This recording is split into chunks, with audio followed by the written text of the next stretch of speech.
박수 한 번만 쳐주세요. 하세요. 하나, 둘, 셋.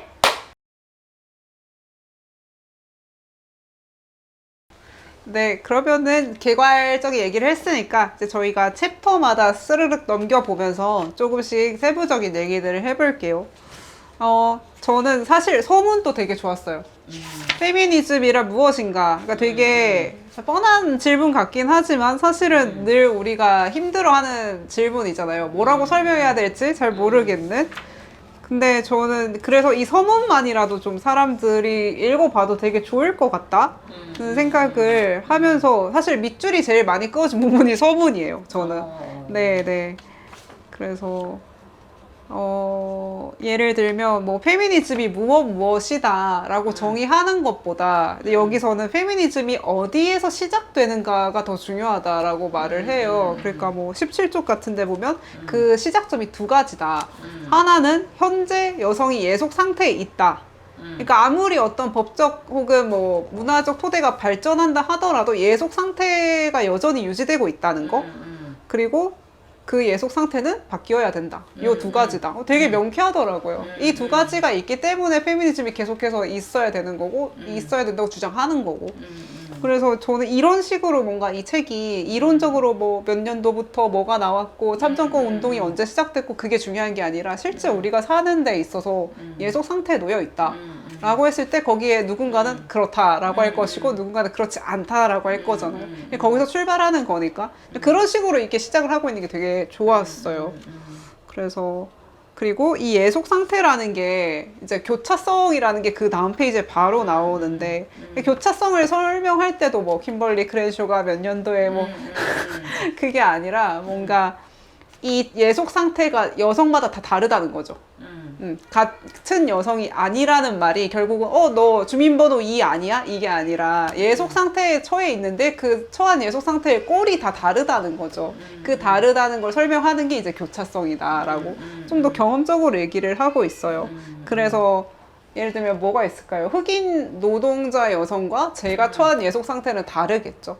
그러면은 그 사람들이 느끼는 여성으로서의 부당함과 제가 느끼는 여성으로서의 부당함이 다르겠죠. 그런 거를 설명할 수 있는 워딩이 페미니즘에 있다. 그래서 우리가 페미니즘을 공부한다 라고 서문이 알려주는 것 같았어요. 되게 좋았고, 그리고 한계도 분명하게 해요. 여기서는 이제 따라서 나는 20세기와 21세기의 서구, 더 정확히는 영미 페미니즘에 집중할 것임을 밝힌다. 그러니까 이 사람이 아마 옥스퍼드 에 있는 사람이고, 그러니까 확실히 연구의 바운더리가 이쪽에 집중되어 있죠. 그래서 한국인으로서의 뭔가를 경험한다기보다는 여성으로서의 어떤 보편성이라기보다는 가장 기본적인 토대, 그 예속 조건에 대해서 이제 살펴볼 수 있는 책이다라고 저는 서문에서 느꼈습니다. 네. 그러니까 본인이 이제 여성이라는 말 자체가 이제 일반 명사 여성, 이지만 사실은 그 말 여성이라는 그 이름이 얼마큼 더 이렇게 예속적으로 작용을 하는지는 그 처해 있는 자기 경험에 이제 인종적 경험, 뭐 어떤 지역적 경험, 무슨 학력적 경험이건 뭐 이런 거에 따라서 다 다른 거잖아요. 네. 근데 이제 그런 것들을 우리가 쉽게 교차성이라고 얘기를 하지만 그 교차성이라는 말 자체가 하나의 또 어떤 그런 뭐랄까 관념적 프레임이 되어서는 또 안 되는 것 같아요. 근데 이제 맞아요. 어쨌든 그때 kimberly crenshaw 얘기하는 그 교차성 개념이라고 하는 것도 이게 이제 무슨 뭐 페미니즘 운동, 그 당시에는 페미니즘 운동하면 그게 항상 백인 여성이 주도적으로 했고, 흑인 운동하면은 흑인 남성이 주도적으로 했고, 그래서 그 과정에서 이제 흑인 여성인 경우에 이제 그게 실제로 제너럴 모터스에서 있었던 그 소송을 가지고 얘기하는데, 흑인 여성들이 이제 부당하게 해고된 것에 대한 이제 그 반박을 하면서 소송을 제기하면서 하는 그 에피소드를 가져오거든요. 근데 그거에서 이 사람들이 결국에는 이제 그 패소를 하게 되는데, 패소한 이유가 GM사에서 뭐라고 얘기했냐면, 우리는 이들이 흑인이라서 차별하지 않았다. 왜냐면 흑인 남성 노동자들이 있기 때문이다. 우리는 이들이 여성이라서 차별하지 않았다. 왜냐면 백인 여성이 GM의 노동자로 있기 때문이다. 그러니까는 사실은 이 사람은 흑인 여성이라는 건데, 흑인은 남성이 대표하고 그 다음에 여성은 백인이 대표했다는 거죠. 그렇기 때문에 흑인 여성이 처해 있는 어떠한 그 더 열등한 어떤 위치? 그래서 그러한 소위 말하는 그런 저항운동, 대항운동에서도 포섭되지 못하는 주체로서 호명되지 못하는 그런 위치에 있는 사람들이 있다. 그래서 킴벌리 크렌쇼가 이 교차성 얘기를 하면서 하고 싶었던 얘기는 결국에는 그런 얘기 있잖아요. 우리가 모든 사회운동의 최종 목표라고 하는 것은 모두가 다 어떤 문을 열고 같이 들어가자는 거거든요. 그러니까 이게 여성운동이라서 여성만 들어가자거나 여성만 뭐 어떻게 해방되자거나 이런 게 아니라 결국에는 이 모두가 다 문을 열고 그 문에 누구만 들어가고 누구만 안 들어가는 게 아니라 뭐 그건 그 자체가 물론 이상적인 거고 불가능한 것이긴 하지만 또 운동의 어떤 방향성이나 목표라고 하는 것이 이제 그런 쪽으로 가야 된다. 페미니즘 운동이라고 하는 게 어떠한 맞아요. 특정 계층이나 특정 인종이나 이제 이러한 식의 것으로 이렇게 구분되기보다는 그런 점에서는 어떤 여성 전체의 운동이 될 수 있지만 또 이제 개별적으로는 또 더 구체적인 그러한 운동이 될 수 있는 것 같아요. 그러니까 교차성이라는 게 그런 관념적인 거를 읽어내는 툴이라기보다는 말씀하신 것처럼 사각지대로 계속 밀려나는 어떤 영역들이 생기잖아요. 그거를 언어화하기 위한 것이지 뭔가 이익 집단을 교차적인 것으로 명명하거나 그런 거에 근데 요즘은 교차성이라는 말을 이제 많이 퍼져나가고 있고 잘못 쓰여지는 경우가 되게 많은 것 같아요. 네. 그러니까 이제 어떤 자기의 그런 존재를 정체성을 설명할 때 나는 뭐 비장애인, 시스젠더 뭐 이런 식의 이제 무슨 뭐 아시안 네. 여성 뭐 이런 식으로 자기의 정체성의 목록들을 길게 쓰는 거 이것이 교차성이 아니라는 거. 잠깐만요. 소리. 이거 다 들리지 않나요? 이거 끝나고 할까요? 문 닫으면 되네. 아, 문 닫을까? 안 들리나? 네, 좀 작아요. 잠시만요. 샤시가 잘 돼가지고 들리는구나. 잠깐만. 네.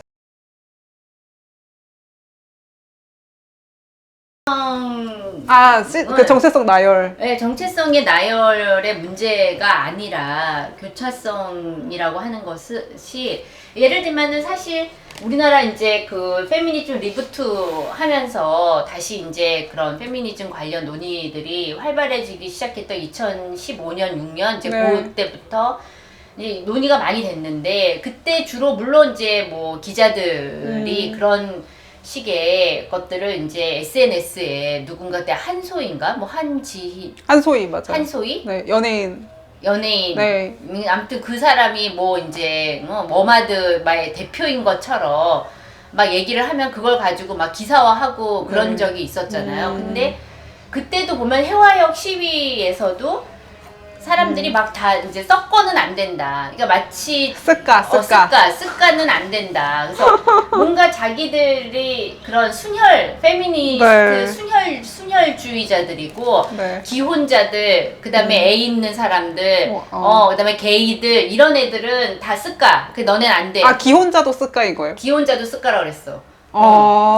세상에. 그런 식으로 이렇게 하는데 아니 근데 그런 것들이 그런 거 중심으로 해서 마치 그들이 페미니스트의 대변자인 것처럼 다른 사람들은 이렇게 SNS 활동을 이렇게 활발하게 안 하니까 그런 한 말들이 페미니즘에서 전부인 것처럼 근데 그 사람들이 대표하는 것은 정말 말 그대로 서울 거주 4년제 대학 이상 아무튼 그런 중산층 여성들인 거잖아요. SNS를 하는. SNS를 하는 그것도 한 20, 30대에. 네. 너무 좁아요. 네, 그러니까는 이제 그런 사람들이 이제 중심이 돼서 그렇게 이슈화하고 이슈 파이팅 하면서 그런 페미니즘에 관한 논의들을 끌고 가는 거는 물론 이제 되게 그때는 서로 이제 뭐 또 파이팅하는 그런 분위기였기 때문에 좋았지만 그렇지만 거기에 머물러서는 안 된다는 거죠. 이게 더 이제 확장력을 가지고 이게 어떤 하나의 사회 운동으로서 카운터 운동으로서의 성격을 가지려면은 제가 보기에는 좀 더 그렇죠. 그때 이제 교차성이 들어와야 되죠. 거기에서. 그렇죠. 네. 그리고 그럴 때 좀 페미니즘이 여성의 문제가 아니라는 거, 여성만의 문제가 맞아요. 아니라 이제 훨씬 더 결국에는 모든 운동에 느슨하지만 최종적인 목표는 우리 모든 사람이 한 사람도 빠지지 않고 다 행복해지는 거거든요. 맞아요. 근데 그거를 누군가를 너는 쓸까? 씨. 꺼져. 막 이런 식의 아니 르팽 같은 그 무슨 국민 전선 거기에 당수인 프랑스의 네. 그런 그 르팽 같은 여자도 자기 페미니스트인데 거기 막 이민 정책 반대하고 그 이슬람 출신 남성들을 막 다 성범죄자라고 몰아붙이고 그러니까는 이게 페미니스트 안에도 되게 여러 가지가 있다라는 거, 그렇죠. 다양하다는 거. 그때 이제 우리가 그런 사람을 두고 당신은 페미니스트가 아닙니다라고 하는 게 중요한 게 아닌 것 같아요. 근데 요즘은 막 너 페미 아니지, 페미 맞지, 뭐 이런 말들도 되게 난무하고, 그러니까 좀 얘기를 하다 보니 답답한 지점들이 많이 떠오릅니다. 쓱까라는 말도 요새 안 쓰는 것 같아요, 이미. 그렇죠. 네, 이미. 그리고 레디컬 페미니즘이란 말도 많이 레페미란 말 자체는 안 나오는데 이미 인터넷에서 나오는 페미니즘은 다 레페미인 것 같아요. 그렇죠. 이미. 네, 그럴 때 네. 조금 이거 좀 심각한데? 그런 생각이 들죠. 근데 사실 이제 한국에서 2010년대 중반에 다시 이제 리부트 됐을 때, 페미니즘 리부트가 됐을 때, 그 담론을 주도했던 거는 제가 볼 때는 레디컬이었던 거예요. 레디컬 페미니즘. 리부트 때요? 네, 리부트 때. 왜냐면은 우리가 자유주의 페미니즘 크게 그냥 리버럴이냐 레디컬이냐 이런 식으로 물론 이렇게 리버럴 레디컬로 단순하게 나눌 수는 없지만 그런 페미니즘의 어떤 운동사나 아니면 이론사나 이런 것들을 살펴보면 그런 이제 레디컬이냐 리버럴이냐 같은 것으로 이렇게 느슨하게 나눌 수가 있는데 보통 이제 리버럴한 입장이 예를 들면은 뭐 여성 이게 무슨 그 성판매 여성에 대해서도 성 노동자로 인정을 해줘야 되고 그리고 그런 식의 그런 조건에 대해서 전제하고 들어가고 그리고 화장이나 어떤 꾸밈 노동에 대해서도 그 자기 표현의 한 방식이라고 얘기하고 포르노 논쟁에서도 반포르노와 반반 포르노 논쟁에서 이 반반 포르노를 주장했던 리버럴 입장에서는 포르노가 여성을 위한 포르노 그 여성의 욕망과 어떤 그런 쾌락을 위한 그러한 포르노, 여성이 주체가 되는 그런 포르노가 만들어질 수 있고 이런 반포르노 자체가 이제 검열의 역할을 할 수가 있다. 그래서 오히려 예술적 표현의 방식을 위축시킬 수 있다. 그러니까 그런 게 이제 맞는데 문제는 그 이후에 이제 되게 좀 더 상황이 더 심각해진 거죠. 그래서 오히려 여성의 성적 자율성이라고 하는 것이 이제 여성의 그런 성에 대한 전 사회적 지배. 그러니까 이게 어떠한 구체적인 남편과 아내, 뭐 남자친구와 여자친구 사이에 그런 어떤 지배와 폭력, 억압의 문제가 아니라 이게 사회 전체가 여성의 성을 착취하고 지배하고 억압하는 형식으로 갔기 때문에 또 그게 맞아요. 온라인상에서 광범위하게 여성의 성을 희롱하고 착취하는 그러한 문화가 만들어졌기 때문에 이제 그에 대한 어떤 강력한 대응의 방식으로서 레디컬한 쪽으로 갈 수밖에 없지 않았나. 저는 그렇기 때문에 키보드 워리어 세대가 할 수 있었던 방법이 그나마 최선의 자신들이 그 가진 당시에서는 그 맥락에서는 레디컬한 방식이 아니었을까 그런 생각이 듭니다. 아까 제가 그 35쪽에 선생님 말씀하신 거 듣다가 생각이 났는데 35쪽 중반에 보면은 이제 실비아 월비가 가부장제 이론이라는 이론서를 썼죠. 그 유명한. 근데 그 월비가 계속 주장하는 거는 이제 이거잖아요. 과거에는 여성을 성적 소유물로 여기면서 남편이 독점을 했다면, 그러니까 사적 영역에 국한된 거죠.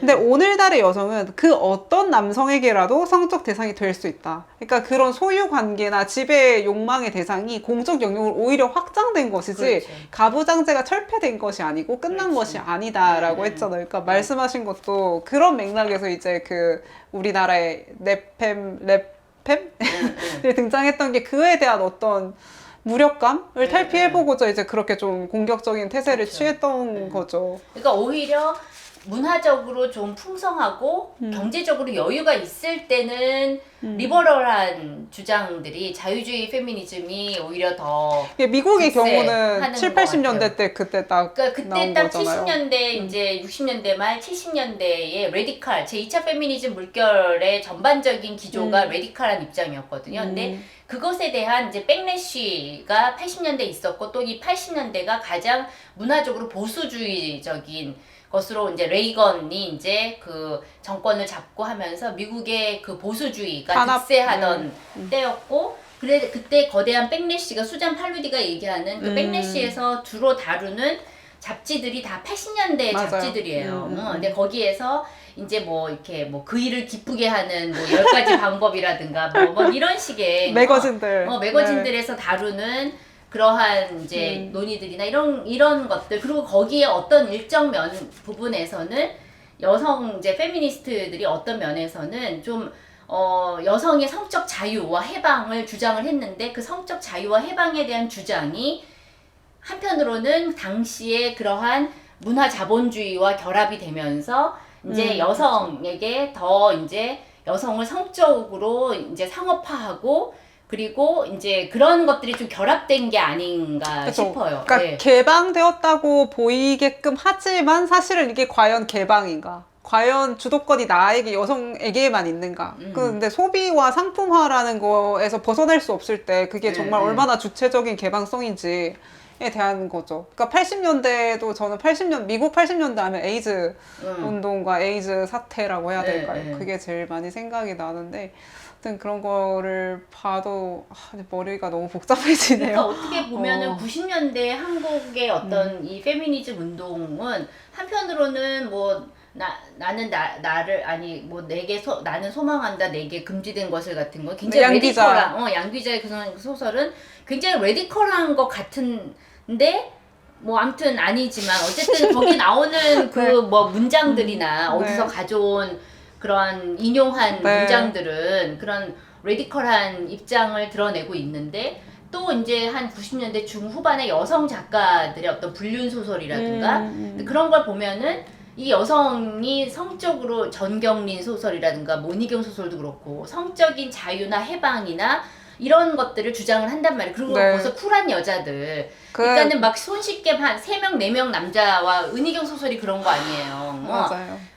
난 아무하고나 섹스할 수 있다라는 거. 그게 한편으로는 되게 이제 성적 자유와 해방을 주장하는 페미니즘적 관점에서의 해석이 가능하지만 또 다른 한편으로는 남성은 이제 무임으로 이제 손쉽게 여성과 섹스할 수 있게 되고 그렇죠. 그리고 여성의 성이라고 하는 것들이 성해방의 그런 이름으로 오히려 더 손쉬워졌다라는 거. 그래서 이게 쿨하다는 그런 그 당시의 쿨함이라는 태도가 되게 마치 그때 당시의 분위기가 여자가 뭔가 이렇게 그런 자유로운 프리섹스주의자가 되어야 할 것 같은 그런 압박감이 또 있었던 것 같아요. 당시 그 여성 당시에. 독자들에게도. 여성 독자들에게는 물론이거냐 작가들이나 뭐 이런 사람들한테 페미니즘 운동을 하는 사람들한테도 선생님 당시 남성 독자들은 은희경 소설을 그렇게 읽었나요?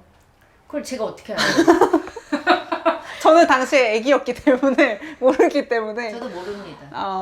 저는 은희경 소설을 제가 이제 중학교 때부터 읽었는데 그때도 사실은 좀 이게 쿨한 게 아니라 과도한 자기 방어 아닌가? 그러니까 자기 방어가 극단으로 갈 때 사실은 제일 문제를 보고 문제가 아니야 라고 하는 게 제일 쉬운 거잖아요. 그래서 저는 요즘도 교보문고 거기 가면은 그 말씀하신 양귀자 소설이 베스트셀러는 아니고 뭐지? 스테디셀러? 거기에 있단 말이에요. 그리고 얼마 전에도 후배가 언니 나 이거 봤는데 너무 좋더라 라고 98년생 후배가 얘기를 하는 걸 보면서 네, 그걸 보면서 이게 우리가 많이 바뀌었다고 하는데 정말 여성들이 살아가는 사회가 이게 많이 바뀐 게 맞나? 아닌 것 같다. 그런 생각을 하게 됐어요. 네. 그렇죠. 어쩌다 은희경까지. 이게 뭔가 어떤 그런 레디컬이냐 뭐 리버럴이냐 이런 식으로 떡 부러지게 나눌 순 없지만 이제 90년대가 좀 전반 좀 리버럴한 특히 문학 저는 이제 문학 쪽을 보면은 전반 리버럴 페미니즘의 그런 외양을 좀 띠고 있었다면 오히려 2010년대 중반 이후에 나오는 것들은 좀 더 역으로 간 것 같아요. 레디컬한 쪽에 더 가까운 문학이요. 예, 문학뿐만 아니라 전반 사회적인 주장들이나 이러한 것들이 뭐 좀 레디컬한 쪽의 입장을 띠고 있지 않나 약간 그런 생각이 들긴 하더라고요. 근데 저는 레디컬이 우리나라에서 잘못 쓰이고 있는 것 같아요. 다 그렇죠 뭐. 아니 다 그렇다고 하면 안 되고 저희가 하나하나씩 잘 말해야 된다고 생각하는데 예를 들면 트랜스 배제 혐오가 너무 심해요. 레디컬이라고 말하는 데에서 맞아요. 그게 너무 그게 이제 터프잖아요. 트랜스젠더 터프라 말해주기도 익스클루시브. 싫어요. 정말 그렇지. 싫어요. 그건 정말 근데 왜 잘못된 거고. 트랜스젠더를 익스클루시브 하는데 거기에 레디컬 페미니즘이 뒤에 붙는다는 거 아니에요? 그니까요. 네. 근데 이제 그 레디컬이 사실은 이것도 좀 다른 얘기인데 뭐 슐러 제프리스 같은 사람 책이 또 막 번역이 되고 근데 이제 그 사람들이 마치 이제 지금의 레디컬 페미니즘은 여성 보호나 이제 여성 불합부를 주장하는 그들만의 안전지대를 주장하는 것처럼 소위 화장실 문제. 네, 화장실 문제 가지고도 되게 많이 얘기하고 어떻게 트랜스젠더 제가 남잔지 원래 진짜 남잔지 원래 여잔지 어떻게 아냐 그러니까 원래가 어디 있냐고요. 그러니까 그러니까는 참 여전히 생물학은 힘이 세다. 아 그런 것 같아요. 네. 네. 그러니까 그게 하나의 신화하고 이데올로기이기 때문에 벗어나기가 쉽진 않은 것 같아요. 버틀러가 이제 그렇게 말을 해도 그러니까 우리나라뿐만 전 세계적으로도 반본질주의를 그렇게 주장을 했지만 네. 여전히 본질주의가 그러니까 그게 사실 득세다. 되게 쉬운 답이라 그런 것 그렇죠. 같아요. 되게 쉽게 명분을 가져올 수 있는 거잖아요. 어쨌든 근데 약간 성 얘기를 하다가 그 양귀자 소설도 그렇고 여기에서는 어떤 게 좀 저는 생각이 났냐면 107쪽이에요. 그러니까 5장 성이라는 챕터인데 이제 그거 있잖아요. 그 세계인들을 많은 열풍으로 몰아넣은 그레이의 50가지 읽어보셨나요? 아니요. 저도 안 읽어봤는데 제 친구들 많이 읽어봤대요. 재밌대요. 빨리 넘어가고 그리고 BDSM이라는 좀 특이한 이제는 특이하다고 말하기 되게 어려운 것 같은데 BDSM이라는 성적 취향을 가진 사람들에게 더더욱 또 인기가 많았고 이제 그런 얘기를 여기 책에서 쭉 소개를 해요. 뭐 BDSM에서 중요한 거는 동의와 계약과 뭐 동등한 위치다. 근데 그게 안 될 때는 뭐 근데 제가 좀 보고 싶었던 건 여기 107쪽의 네 번째 줄부터인데요. 여성에게 성이란 탐험과 쾌락, 행위성의 영역인 동시에 금기와 억압, 위험의 영역이다. 페미니스트가 오로지 쾌락의 측면에만 집중한다면 남성 폭력과 억압이라는 현실을 외면할 위험이 생기고 위험의 측면에만 집중한다면 여성이 적극적으로 욕망하고 즐기는 성이라는 경험을 무시할 위험이 생긴다. 뭐 이 부분이 좀 좋았던 게 선생님 알패스가 뭔지 아세요? 알패스 논란이 요새 좀 있어요. 이게 뭐냐면 알패스가 이제 저도 잘 정의를 뭐라고 해야 될지 모르겠는데 인격을 바꾼다 해야 되나? 그러니까 뭐라고 하면 좋을까요? 추가적으로 나중에 자막을 달게요.